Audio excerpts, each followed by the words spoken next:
आमे हूँ कोटपड़ा बजार सत्यनारायण बणिक संघर सभ्य आमर ये जो प्रेस मीट उद्देश्य हूँ जे कटक चांदबाली रोड रे कोटपड़ा बजार ठारे जो स्ट्रीट लाइट सब जलुची बजार आलोककरण होती ये आलोककरण 1/1/2022 मसीह उद्घाटन होता ये 7-8 मास जलिबा परे अचानक ये लाइट खराब हो गला ये संपर्क में आम बारंबार वीडियो महोदय को जिलापाल महोदय को अवगत करूँ विशेष करके जिलापाल प्रकोष्ठ में आम 2-2 थर जाए अभियोग देचु एवं जनशुणाणी जाई पहुँची आम 3 थर संपर्क में अभियोग करूँ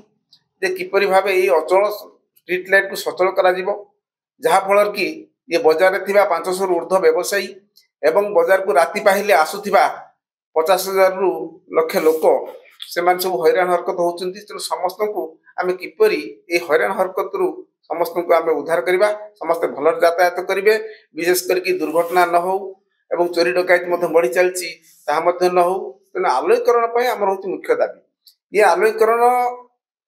आज जाए बर्तमान बजार अंधकार अच्छी विशेषकर बजार में बड़ बड़ पूजा आमर अच्छी सत्यनारायण पूजा और दुर्गा पूजा ये एक बड़ माहौल जो थे कि लक्ष लक्ष भक्त ये आसुँच सबसे अंधकार भितर 2 वर्ष धरी बीतीगला ये संपर्क में बारंबार तो प्रशासन को आम जनइला तार किसी आम वीडियो महोदय को एवं जिलापाल महोदय को विशेषकर जन आज प्रमुख समस्या बाजार देखा देछि प्रथम है इलेक्ट्रिसिटी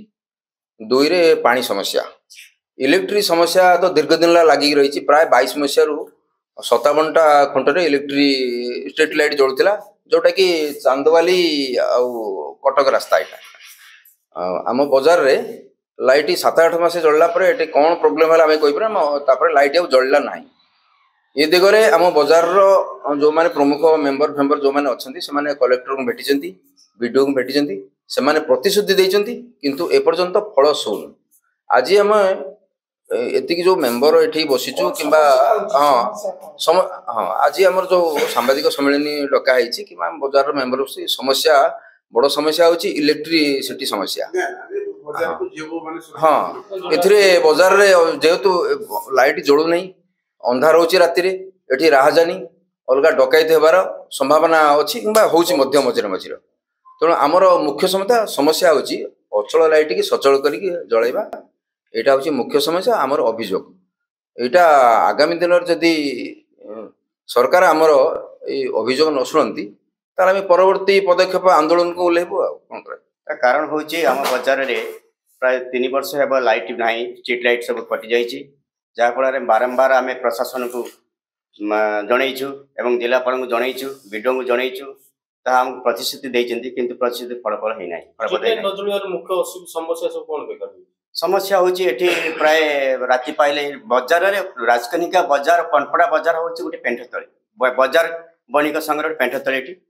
एटी व्यवसाय एटी प्राय हजार हजार लोक राति पाइले लक्ष लोक ये आसिक व्यवसाय माने आम उपर निर्भर करते किंतु आज पर्यंत स्ट्रीट लाइट ना बोलिकी आज झील बो मैंने हैरान होती बजार में आम सब बजार जी बणिक संघ अच्छु बणिक मैंने अच्छे आम बहुत हैरान हो जहाँफल आम प्रशासन को जनईचु प्रशासन जन सारापर आम कुछ एपर्यंत फलप्रद होना तेणु आम आशा करुचु जे सरकार जदि आम यही आपण मान द्वारा आम जनाऊँ अवगत कराऊँ जे सरकार एक कथा शुणे आम उपकृत हेबु।